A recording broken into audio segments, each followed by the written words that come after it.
Evet arkadaşlar, merhaba herkese. Sizin yüksek ısrarınızdan dolayı Bilal Sami ile beraber buluştuk. Ve beraber bir şeyler yapmaya karar verdik. İnşallah umarım beğenirsiniz. Bilal, senin söyleyeceğin bir şeyler var mı? Şu an ben heyecandan ezberimi unuttum.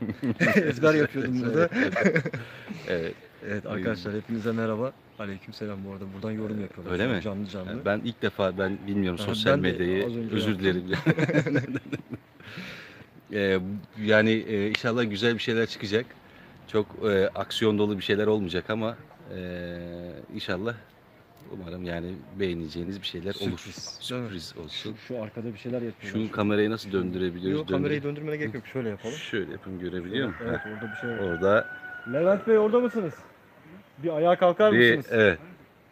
Şöyle, heh. Orada mısın? Evet. O ne? Levent Bey. O ne, kedi mi? Ha, toz alıyorsun. Toz alıyorsun. Ne toz alıyorsun?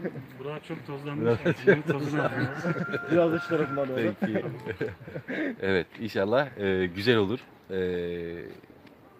İyi seyirler diyelim. Teşekkür ederiz. İyi seyirler. Bunu nereden kapatacağız? Çok güzel bir soru, bakacağım şimdi. İnşallah biz bunu kapatabiliriz arkadaşlar.